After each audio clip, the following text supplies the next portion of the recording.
Hello, my name is Nancy Young, and welcome to another episode of Your Voice Matters with Nancy Young, a program highlighting the positive voices within our local communities and how they're impacting and uplifting our world one person at a time.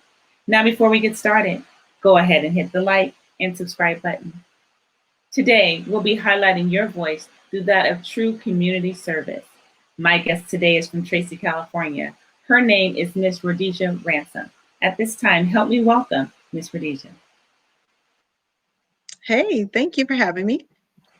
Well, thanks, Rhodesia. I'm glad that you were able to join us today on Your Voice Matters with Nancy Young because we want to highlight the positive voices within our local community. And you are such the community member, person active in so many aspects. You're currently on the city council after 4 years. And a lot of times people expect council members to do things in the community naturally, but you've been doing this for many, many years and touching lives in many different ways.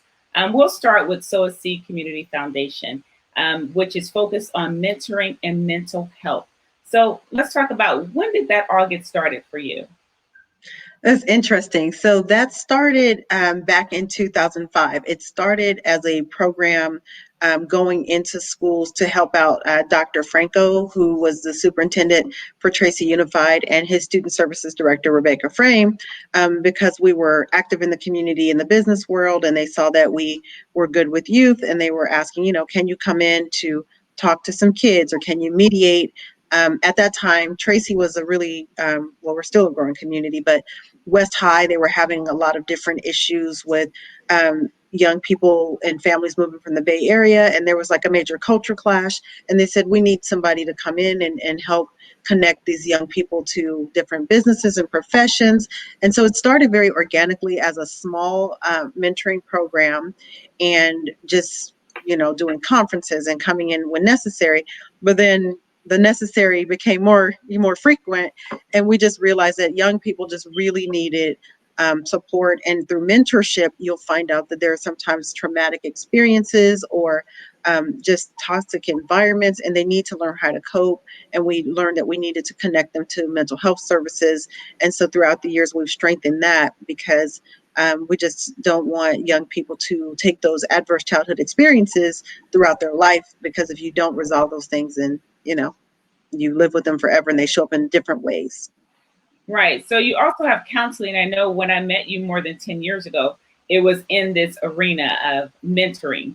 And so Yes. one of my youngest son, which is now actually will be 20 in a couple of months, he was a little boy as a part of that program, and he had a counselor, a one-on-one counselor, to Mhm. help him. So how do Sow a Seed offer, what do they offer in that realm?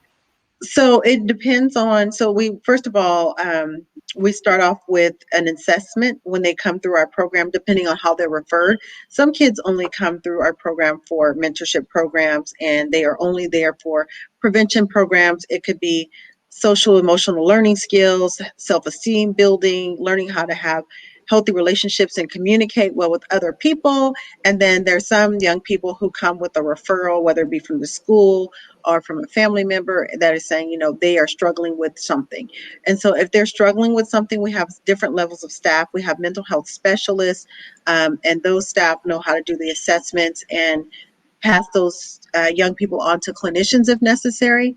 And some of the young people just need to be connected to caring adults through the mentorship program, or go through a cognitive behavioral group and be able to kind of go through some of the challenges that they're having with their peers, and find out they're not the only one struggling with whatever that thing is. Because oftentimes with young people, they feel like everything is just coming down on them and they're the only one and nobody understands. So when you get them into these groups and they're able to kind of go figure out what's going on behind the scenes, or what we call under the iceberg, then they can figure out how to move forward. Wow. Okay. So okay, I've never heard the term under the iceberg. I can imagine what that would mean because icebergs, it shows a little bit on top, but it's a huge mountain of ice underneath it. Yeah. So yeah, we use iceberg theory. Like if you look at iceberg, right? Icebergs are super pretty, right? But the stuff that sank the Titanic is all the stuff you didn't see. So you're like, oh, what a pretty iceberg. Well, yeah, no, everything underneath it's kind of the same way human beings are. So we do, like, some of our staff do an exercise called jukebox. So it's kind of like, what's in your jukebox? What pushes your buttons? So, if somebody pushes a button on the jukebox, they pick in a certain song to play. Well, with young people, we do different things. So I think one of our staff did a, like, kind of what's in your iPhone. They use these different analogies and different exercises to say, okay, so why is it that your reaction to whatever external thing is the way that it is? And so that's kind of what the iceberg thing's about. Okay. Just thinking about the jukebox, sometimes when a song come on, you be like, oh, that's my jam. And that really helps you. Mhm. But then some songs come on that's really sad. I mean, there's songs that Yep. be at funerals. There's, Right. there's different things that pushes our button. So mental health is very important. And so you talked about the group setting. Right. What about right now? Because there's been, so many months have passed since the shelter in place began, and even though there's some things that are being opened now with schools, how is Mhm. this affecting our students right now? And what are you Oh, doing as an organization? thank you. It's been definitely challenging because schools closed abruptly, right? We didn't really have time to prepare. Like right now, we're preparing for this new school year, and everybody's kind of coming back online at the same time. We know what to expect. But when it closed back in March, we shelter in place. We could hardly, like, less than 50% of our kids would show up once we decided to go virtual. We found out most of them didn't have access to the technology. Most of them were just not motivated or did not have the structure to go online. So a lot of them were really struggling, and it took the staff that were willing to, like, make one-on-one phone calls and check in, and it took a lot more effort to even be able to access and offer the support to the young people. And then I think once things, I hate to say, start to normalize with COVID, but once this started to be the new reality, we started to see more of our young people come back, and we're going back into the school environment, which is now a virtual environment, and so it does not look nearly as much the same as it used to look, because we would normally be right on campus. If something happens or someone needed to contact our staff, we were right there. We were there for after school programs, as well as in our own community setting. We have two, one on 8th Street in Tracy, and then at the Kennedy Center in Stockton. We would be there. Well, now we're not there. Everything has to be scheduled, socially distanced, a lot of different hoops to jump. So we've really tried to navigate the virtual space and using telehealth care, and just making sure that at least there's some way for them to have an outlet. It's very different. Yeah, I'm sure. But I think it's therapeutic even for all of us to be able to get online, to see people, to connect, and actually in different ways that our lives were so busy before. And Hmm. every once in a while you can pick up a phone to talk to someone. But now, even for our family, we're more connected even online across the country, Hmm. things that we wouldn't have done before. So it's kind of open up some of those outlets, and that's a mental relief for some, because some of my family still are like, I'm not going nowhere. Somebody Right. might tell me. So I don't want to get sick. I want to get a cold. And so I Yeah, still get cooties every day because, stuff floating everywhere.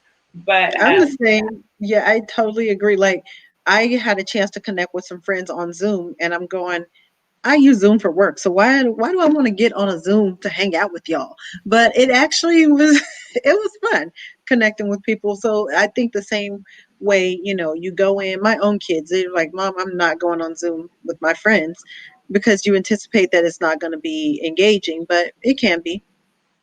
yeah, so we have to look for ways for mental health to help. So on that note, as far as COVID efforts, there's a lot that's gone on since March, and I know that you're very instrumental just because you have a lot of contacts, and relationships are important. I think people underestimate the power of Yes. friendships and relationships and connections, because sometimes you can pick up a phone and somebody can just jump on it because they Yes. know they have a passion to help you, and others they Hmm. will for you.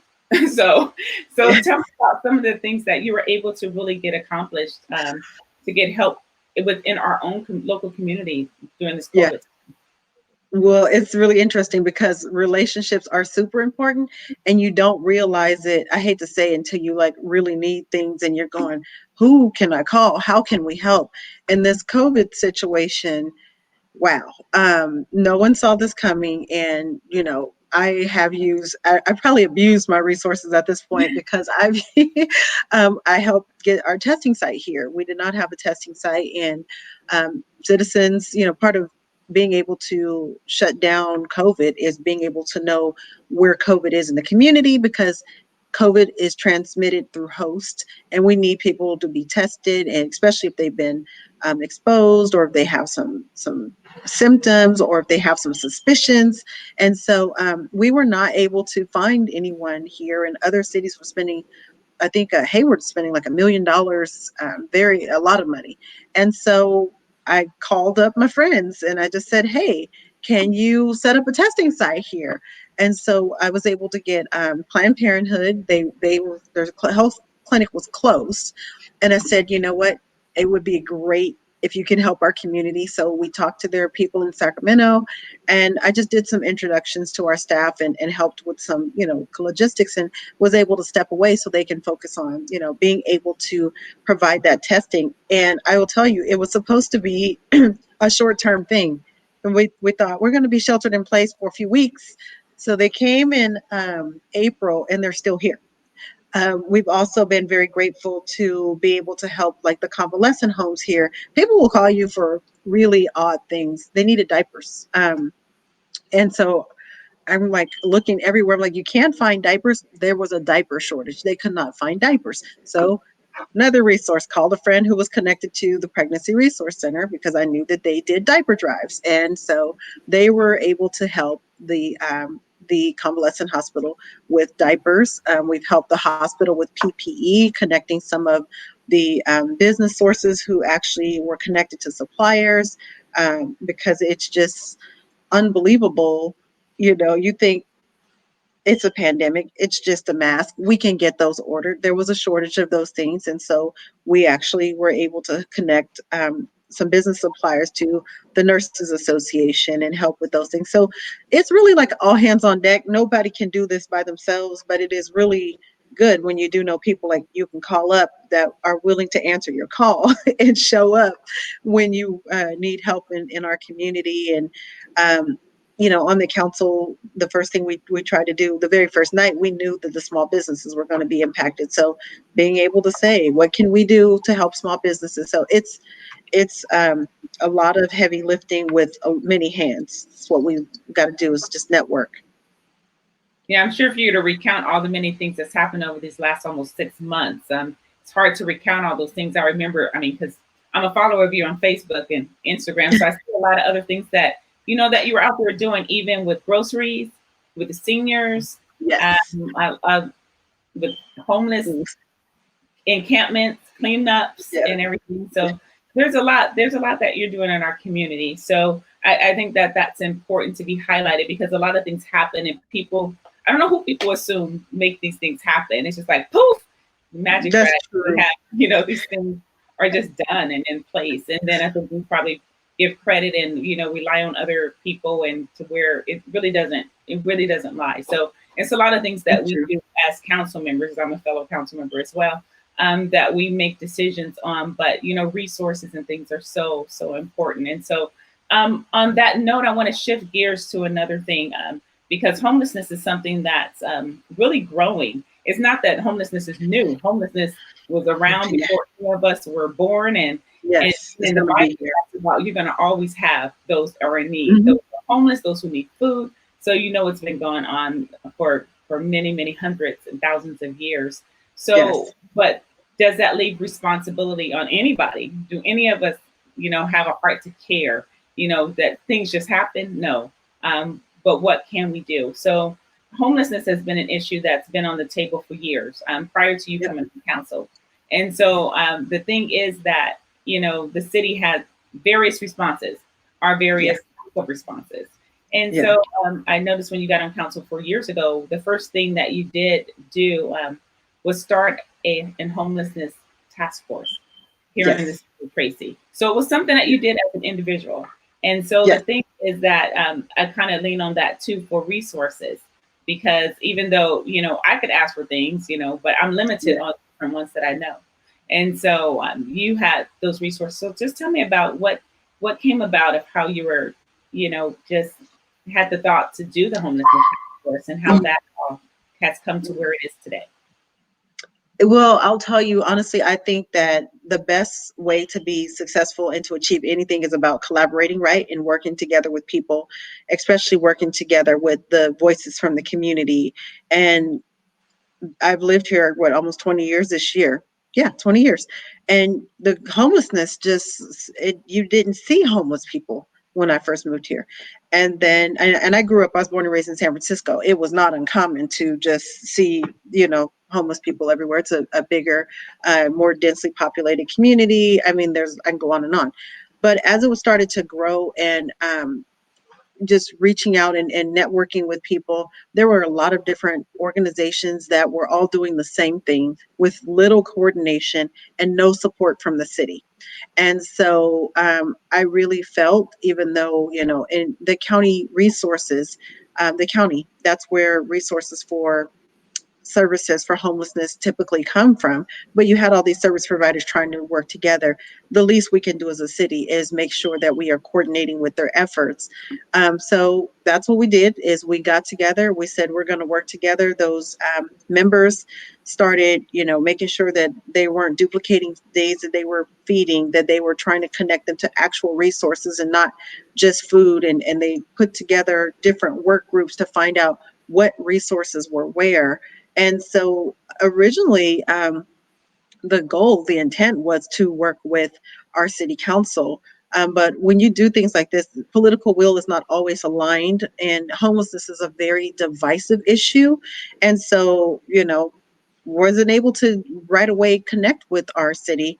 There were some city staff that were able to connect with us, but the city as a whole, as far as like a majority council opinion, we weren't able to move in the same direction. But we still had homeless people, and we still needed to address that in order to clear out our parks, in order to connect people to services, and especially to help those people who all they needed was connection to housing. They already had a job, or maybe they needed a job, and they were able and willing to work. So that's what the homeless task force, came together and started doing. And I'll be honest, I'm super excited for, the work that has transitioned from the task force to helping the city council finally get to the point where we have a strategic plan in place, and that we actually implemented a temporary shelter so that people can come there and then transition into transitional housing. So at least that's our temporary something. It's part of the strategic plan. And it took 4 years. And so success is not always swift and quick, but if you stay focused and you work with people who care, you can get things done. And that's really like always been my motto. I don't just give up because somebody wants to assassinate or, just don't agree. And I'm going to say assassinate the idea, the concept that they don't agree with. If it's a need, you have to have people who care, or who when you say I'm passionate, I heard you say passionate. I'm like, I don't know. I'm just passionate for getting stuff done, right? And it's like, I don't know all the answers to homelessness, but I know people who do. So that's what you do. Right. So I think the passion lies in having a passion for people and Yep. caring about people. I know for Yeah. teams, I used to always wait for like the final games, and I'm like, okay, who's the underdog? Because that's who I want to vote. That's who I want to root for. Yes. Unless it's my team that's on top, I don't care. That's just my team. I want Yeah. them to win. But otherwise, I mean, I've always, just had that passion for the underdog, for that person, Right. for those people who were looked at like you can't win, you can't do it, or Mhm. those who just didn't have that much of a voice that we needed to push, to go in front of. So that's how I see the passion for you, working with young people, working with mentoring, with their mental health, that, caring about, their mental condition, their mental health, Yeah. and being able to flourish in life. And that's the same thing even with homelessness. As you said, there's various reasons. Different people would like to focus on negative aspects, but there's various reasons why different people are homeless. And Mhm. so Mhm. the whole goal was really just to help all those, and they're Yeah. in wherever you can. And so we don't want to get into all the specifics of that, because there's so many things that you've done. We can't get to everything. Mm. So um, as far as just as Rhodesia the person. So I know for me, charity, I always remember the scripture that says charity starts at home.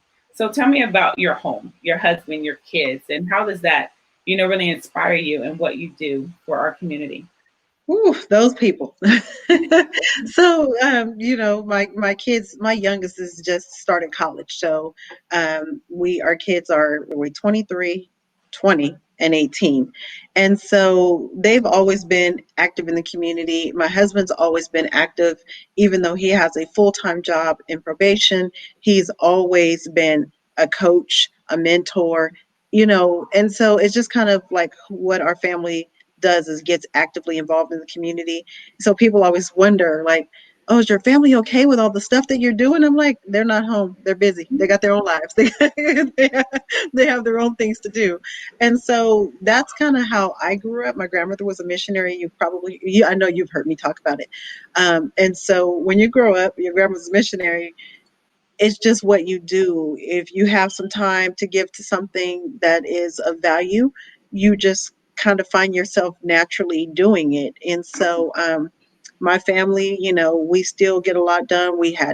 My one kid was a gymnast for 10 years, one played travel basketball, one wrapping up his football scholarship, in Nebraska. So we always were involved in the community, whether it be through their activities in the community with my husband out there coaching. Never have your dad be the coach, but that's a whole nother story. So whether it's out there doing that or just, um, I've been very fortunate actually. Like a lot of the jobs that I've held professionally have been community oriented jobs. And so even serving on the council, to me, it's, even though it's that political thing, it's a service job. And a lot of the things you talked about, like, oh, you see all the stuff on Facebook. Sometimes I have to remind myself all the stuff I did because you just do it, right? And it's not a council person's job. It's just what you do. But then people think, well, that's what you're getting paid to do, not knowing we don't really get paid. Like, there's a little stipend, but at the end of the day, if I charge dollar per hour, I wouldn't have to work a day job. But that's a whole nother story. It's just about being engaged and being passionate about the things you care about. And I just happen to like doing what I do. Okay. So with that on the edge here now of 4 years, you're coming to the end of your term as council member, and you decided not to run for reelection for council. So you had other ideas, and so you're running for supervisor of our county district. So tell me what inspired you to move to that level. Yes, ma'am. I will be happy to tell you about that. So, some people may not know that this is not my first run for county supervisor. The role of the county supervisor is very much connected to the services that are provided, the things that deal with mental health, the things that deal with youth and children's services, the things that deal with child welfare, the things that deal with homelessness, making sure that the funds that are coming from the state and federal government are actually getting to the community. And that is something that it's like a dream job. It's something that's like super passionate.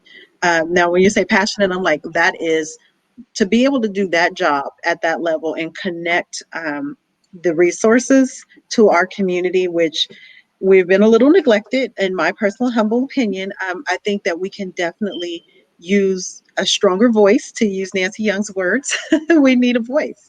And I am looking forward to being elected the District 5 supervisor in November. And yes, I could have ran for reelection for city council, but there's an open seat, and I really believe that right now is time for us to get stronger leadership to represent us. And I think that I have paid my dues, shown all my cards. I am who I am. I do what I say, and I'm hoping that the people will see the work that I have done, and that how that work actually relates to the job of supervisor and how it will help benefit our community. So that's the dream, the vision, the goal. Okay. So I'm glad to be able to highlight, just some of the things that you're doing. I mean, because when we're out there planting trees, as we have pictures of those too online, Yes. we can go for a photo op and just stand next to a tree, but we're actually literally planting trees and doing Yes. things all around. I think people just expect council members to be places because, you're invited to be there. But Yes. to go above and beyond shows the service, the servant heart. And I think Yes. at this particular juncture in time, there's so many people that are running for various offices right now.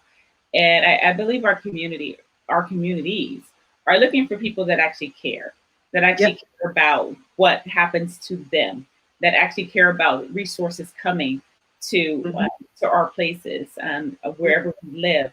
And it's important to have people in office that are concerned about that, not about their name Yes. being on a billboard or a title on the door somewhere, but actually what can be brought to the community. One of the other things that I know I serve alongside with you on, we're on the community board for DVI, Dual Yeah. Vocational Institute. I think the I Yep. stands Yes. is in here in Tracy. And so while we can just sit there and listen and get the updates and make sure that we're holding them accountable for what's happening to the inmates there. But the time that I've been on it, the last 4 years, you always head up a book drive. And Yeah. so it's important. And so to me, I mean, that's special to me. I may have said it to you, but it's Yeah. special to me that, to have that concern, even for those who are in prison, incarcerated, because Yeah. those are still our family. Those are Yeah. still, part of, they were citizens of our community. They could go back into it, or they're Yep. relatives to people around the country. And Hmm. so to know that all people matter, that Yes.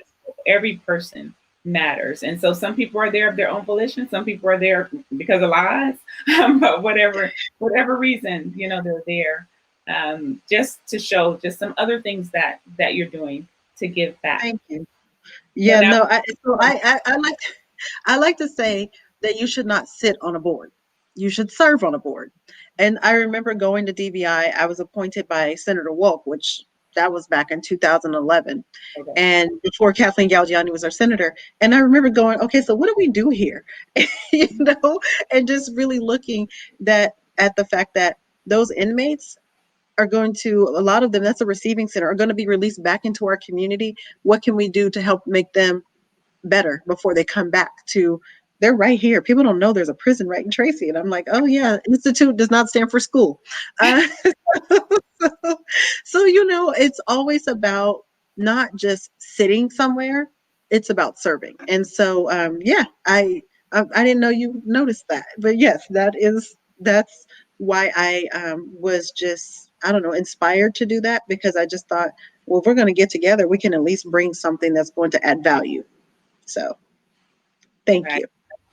You're welcome. And I have been to the library. I'm like there, not as an inmate, obviously, it's just a minute, but walking through the library and just seeing the setup and all the different things that they do have in that institute to help rehabilitate, to help educate Mhm, these mhm, young older men, that are there. I've actually been there to perform in ministry, praise mhm. dance as well, and just talking to them. And some were like, "Aren't you afraid of them to talk to them?" I'm like, "Please, they're just people." Right. Yes. People. And so when we understand that people are people at whatever level, then that helps us to be able to Mhm. serve in these capacities. So Yep. I just want to thank you for your time, because I know that you have a lot to do, as always. Thank So you is there too. anything else that you want to share before we end today?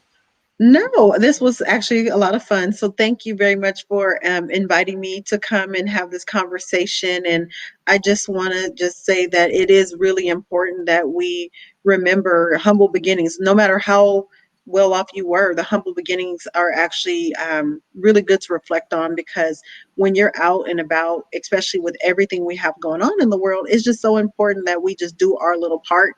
And so the things that you're bringing up to me were not a big deal, but it's my little part. It's I know you do a lot to do your little part, and I think that it all comes together. And so I, even this show, what you're doing, this is a great little part so that people can get resources. So thank you. I appreciate it. So thank you, because this show is all about real community service. That's what we're highlighting today. I think that the final message really to our viewers today is that no matter what little part you can contribute to your community, find that and volunteer. You don't have to have a title behind your name to be able Mhm. to get out there and help somebody, encourage somebody, find something that you can connect with, that's positive. So Yep. at this time, thank you so much, Rhodesia Ransom, and we'll be Thank talking to you. you soon. Have a blessed day. I appreciate it. Have a good day. Thank you. Bye. Bye. Again, thank you to Rhodesia Ransom for joining us today on another episode to share how your voice is truly making a difference and how you're making an impact not only in your local community, but those beyond because of all the many community services that you provide. Now, if you'd like to get in touch with Rhodesia Ransom, go ahead and see the information on the screen below. If you've enjoyed this programming, go ahead and hit the like and subscribe button. Again, thank you so much for joining me for another episode of Your Voice Matters with Nancy Young. And remember, until next time, your voice matters. If you have something positive to share and you would like your voice to be highlighted on Your Voice Matters with Nancy Young, please contact me at ybmwithnancy@gmail.com. And if you've enjoyed this programming, please hit the subscribe button right now. Thank you.